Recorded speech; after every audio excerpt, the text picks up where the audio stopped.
बड़ी खबर इस वक्त की भोपाल से। आपको बता दें कि निकाय और पंचायत चुनाव में शपथ को लेकर अब सियासत शुरू हो चुकी है। कई निकायों में एक साथ शपथ लेने को पार्षद तैयार नहीं है, अलग अलग शपथ लेने की मांग कर रहे हैं। इंदौर नगर निगम में कांग्रेस पार्षद शपथ ग्रहण में शामिल नहीं होंगे। इधर जबलपुर में अलग शपथ लेंगे दोनों पार्टियों के पार्षद। तो बीजेपी पार्षदों को जबलपुर में ये मंजूर नहीं है कि कमलनाथ यहां शपथ ग्रहण में मौजूद रहें और ऐसे में अब अलग अलग शपथ ली जाएगी। वेटनरी मैदान में 7 अगस्त को कांग्रेस महापौर और पार्षदों की शपथ होगी।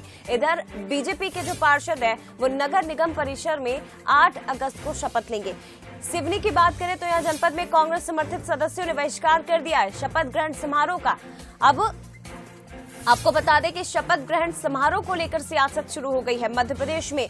आप इंदौर की बात कर लीजिए तो यहाँ पर कांग्रेस के और बीजेपी के पार्षद अलग अलग शपथ ग्रहण की मांग कर रहे हैं। दरअसल कांग्रेस का इंदौर में ये तर्क है कि जो राशि शपथ ग्रहण समारोह को भव्य बनाने में खर्च की जा रही है वो पैसा, वो राशि विकास कार्यों में लगाई जानी चाहिए और हम इसमें शामिल नहीं होंगे। कलेक्टर से उन्होंने मांग की थी कि कलेक्ट्रेट में जितने भी कांग्रेस के पार्षद हैं उनकी शपथ ग्रहण करवा ली जाए। इधर आज जबलपुर से भी इसी तरह की खबर मिली है जहां कांग्रेस और बीजेपी के पार्षद अलग अलग शपथ ग्रहण करेंगे, अलग अलग शपथ ग्रहण में शामिल होना चाहते हैं। दरअसल बीजेपी के जो पार्षद हैं उनकी ये मांग है कि यहाँ कमलनाथ मौजूद रहेंगे, इसलिए हम यहाँ शामिल नहीं होंगे। अब शपथ ग्रहण पर जो सियासत हो रही है उस पर बंसल न्यूज के भी कुछ सवाल है। शपथ ग्रहण समारोह भी सियासत का शिकार आखिर क्यों बन रहा है? चुनाव के बाद भी सियासी अदावत इस तरह की क्यों हो रही है? और अभी से अगर इतनी खींचतान है तो विकास के काम कैसे होंगे? जनता के हित में काम कैसे किए जाएंगे? शहर के विकास को लेकर एकजुट ये पार्षद क्यों नहीं है? कहीं तो सियासत की हद तय करनी होगी।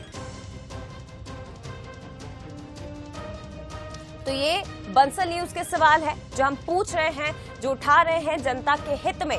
सवाल इसीलिए क्योंकि अगर कहीं नगर निगम में महापौर कांग्रेस का है और यहाँ पार्षद बीजेपी के ज्यादा संख्या में है तो फिर विकास कार्य कैसे होंगे? यहाँ पर अगर पार्षद और दोनों पार्टियां अपने अपने में उलझी रहेंगी तो कैसे विकास कार्य हो पाएंगे? जनता के कामों को कैसे आगे बढ़ाया जाएगा? और शपथ ग्रहण समारोह को लेकर आखिर सियासत क्यों हो रही है? ये कोई सियासत का विषय क्या वाकई में है? चुनाव के बाद सियासी अदावत क्यों, सियासी दुश्मनी क्यों? अभी से इतनी खींचतान अगर हो रही है तो फिर काम कैसे हो पाएंगे? शहर के विकास को लेकर आखिर पार्षद एकजुट क्यों नहीं है? ये सवाल इसलिए उठ रहे हैं क्योंकि सिर्फ इंदौर नहीं, जबलपुर से भी कुछ इसी तरह की खबर आई है जहां पार्षद बीजेपी और कांग्रेस के एक साथ शपथ नहीं लेना चाहते हैं। सिवनी जनपद में भी कांग्रेस समर्थित सदस्यों ने शपथ ग्रहण समारोह का बहिष्कार कर दिया है। तो मध्य प्रदेश के अलग अलग जगहों से अब कुछ इसी तरह की खबरें निकलकर सामने आ रही हैं।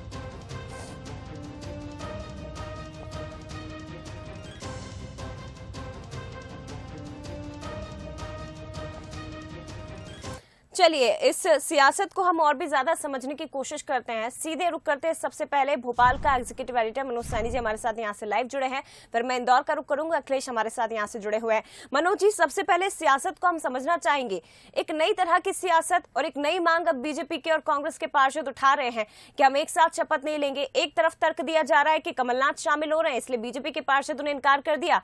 इंदौर में तर्क दिया जा रहा है कि जो राशि शपथ ग्रहण में खर्च हो रही है उससे आप जनता के विकास में लगा दीजिए। देखिए जया, राजनीति बड़ी तेजी से बदली है और आप देखिए संसद से लेकर यदि हम नगरपालिका तक की पहुंच जाए तो फिर यही नजर आता है। जहां बीजेपी होती है वहां कांग्रेस नहीं पहुंचती, जहां कांग्रेस होती है वहां भारतीय जनता पार्टी नहीं पहुंचती। एक दौर रहा करता था जब सियासत में पक्ष और विपक्ष मिलकर भी इस तरह की जब बातें होती थी तो शपथ लेते हुए दिखाई देते थे।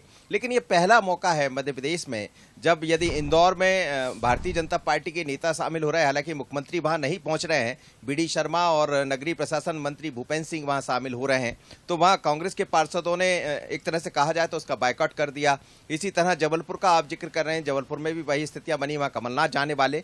पर यह बताता है कि जो एक स्वस्थ परंपरा रहा करती थी मध्य प्रदेश की सियासत की, उस पर जरूर सवाल खड़े होने लगे हैं। और अब अपने अपने तरह से दोनों ही पार्टियों पर सवाल खड़े होते हैं, चाहे बीजेपी हो या कांग्रेस, तो अपने अपने तरह से उसको देखने लगे। पर ये एक अच्छी परंपरा के रूप में इसको नहीं कहा जाएगा, क्योंकि आप यदि शपथ ले रहे हैं, शपथ एक दूसरे के उसमें शामिल होते हैं तो एक साफ सुथरी परंपरा दिखाई देती थी, मध्य प्रदेश की उसी से पहचान रहा करती थी। तो अब सवाल बहुत सारे हैं और आप जैसा मैं आपसे जिक्र कर रहा था, संसद, विधानसभा या फिर हम नगर पालिका की परिषद की हम बात करें, वहां भी ऐसी स्थितियां नजर आ रही। ये तो 2 जगह का हम जिक्र कर रहे हैं, कई और भी जगह है, चाहे मुरैना की बात करें या फिर ग्वालियर से भी कुछ ऐसी तरह की खबरें आई थी। बाद में फिर देखा कि कुछ चीजें वहां पर ठीक हुई है, पर ये जरूर समझ आ रहा है। इसी तरह सिवनी चपारा की हम बात करें, वहां भी यही कहा गया है कि वहां कांग्रेस ने बायकॉट कर दिया। तो कुल मिलाकर मध्य प्रदेश के कई स्थानों से ऐसी खबरें आ रही है, पर एक स्वस्थ परंपरा की जो हम बात किया करते थे, लेकिन मनोज जी ये सियासत कब तक चलेगी? हालांकि ये बात सही है, राजनीति है और राजनीति में कई अलग अलग रंग हमें देखने को मिलते हैं,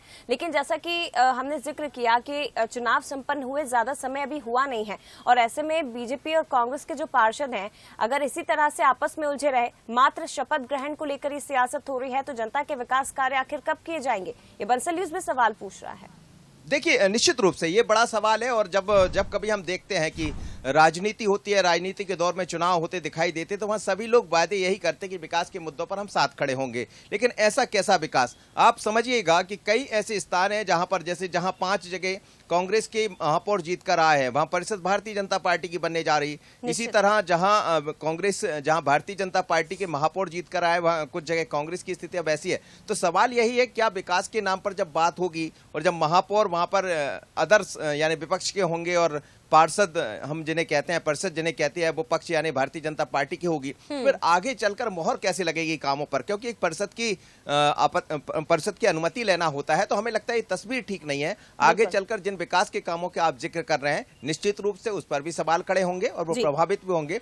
पर बेहतर होगा कि 2023 के चुनाव को लेकर जो राजनीति सियासत दिखाई दे रही है, इससे इतर अलग हटकर दोनों दलों को ही सोचना पड़ेगा, क्योंकि जनता पहले और जनता के नाम पर चुनाव जीतते हैं, तो फिर इस तरह की सियासत कहीं ना कहीं धोखा है उस जनता के लिए। जनता के नाम पर चुनाव जीते हैं, जनता ने ही वोट दिया है इस उम्मीद से कि क्षेत्र में विकास कार्य होंगे। ऐसे में अगर बीजेपी और कांग्रेस आपस में इस तरह की सियासत करेंगे तो फिर जनता शायद आगे आने वाले समय में इसका परिणाम भी दिखा देगी। मनोज जी आप बने रहिएगा। अखिलेश, मैं आपके पास भी लौटूंगी, लेकिन प्रदेश अध्यक्ष वीडी शर्मा क्या कुछ इस वक्त कह रहे हैं, सुन लेते हैं। ऐसा नहीं है, शपथ में जो लोग जीत करके आए हैं उनके अपने नेतृत्व को, और मुझे तो ऐसा लगता है कि जो कार्यकर्ता जीत करके आए उसके मन की भावनाएं होती हैं, और इस नाते से कहीं माननीय मुख्यमंत्री जी जा रहे होंगे, कहीं हमारे मंत्रीगण जा रहे होंगे, कहीं हम भी जा रहे होंगे। इसलिए इस दिशा में मुझे लगता है कि कोई बहुत ऐसी बात करने की जरूरत नहीं है। जहां एक उत्सव और आनंद का वातावरण है, कार्यकर्ताओं को अच्छा लगता है, तो जरूर सब लोग पहुंचते। तो प्रदेश अध्यक्ष वीडी शर्मा को आपने सुना, और उनका ये कहना है कि जहां कार्यकर्ताओं को अच्छा लगे वहां उन्हें जाने दीजिए, उत्सव का माहौल है। हालांकि उन्होंने इसे लेकर ज्यादा कुछ प्रतिक्रिया व्यक्त नहीं की है। अखिलेश सैन हमारे साथ इंदौर से जुड़े हुए हैं। अखिलेश, जानना चाहेंगे आपसे, क्योंकि इंदौर में भी कुछ इसी तरह की तस्वीर हमने देखी, बीजेपी और कांग्रेस के पार्षद अलग अलग शपथ लेना चाहते हैं, और आज तो इंदौर में शपथ ग्रहण समारोह भी हो रहा है।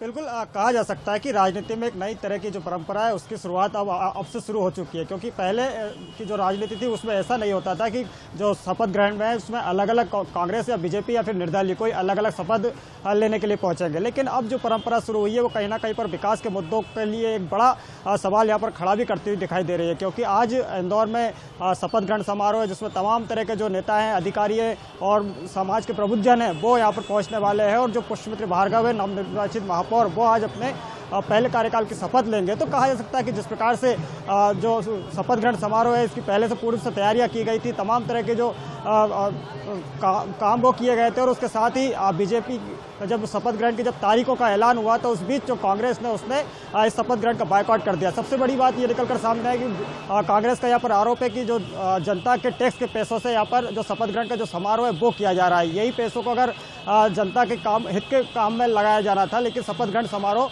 यहाँ पर किया जा रहा है। तो तमाम तरह के जो आरोप है वो कांग्रेस की तरफ से लगाए जा रहे थे, और उसके बाद उन्हें 6 अगस्त यानी कल यहाँ पर कलेक्टर कार्यालय में जो 19 पार्षद है वो शपथ लेंगे। तो 85 वार्डों की नगर निगम इंदौर की है जिसमें आज महापौर की शपथ लेंगे, और उसके साथ ही 66 जो पार्षद है वो शपथ लेंगे, जिसमें से 64 बीजेपी के और 2 निर्दलीय पार्षद भी यहाँ पर शपथ लेंगे। तो कहा जा सकता है कि जिस प्रकार से जो विकास के काम के जो दावे वादे वो उनकी अगर बात की जाए, पार्षद बात करने की यहाँ पर बात कर रहे हैं या फिर महापौर करने की बात कर रहे हैं, तो अगर इस तरह की अगर जो अलग अलग शपथ ग्रहण है या फिर पहुंचना नहीं है, जो पॉलिटिक्स है वो अलग अलग तरीके से दिखाना कांग्रेस बीजेपी, तो कहीं ना कहीं पर इसमें जनता का नुकसान है, और जनता ने एक बड़े ही उत्साह और बड़े उमंग और बड़े एहसास उसके साथ ही आशा भरी निगाहों के साथ इन्हें वोट दिया था, और वोट पे आशीर्वाद बाद से महापौर और पार्षद बने और उसके बाद अगर इस तरह की अगर राजनीति होती तो कहीं ना कहीं पर जो दिखाई दे रहा है अखिलेश, हालांकि ठीक है, आज आपको बता दें कि इंदौर में भी शपथ ग्रहण समारोह हो रहा है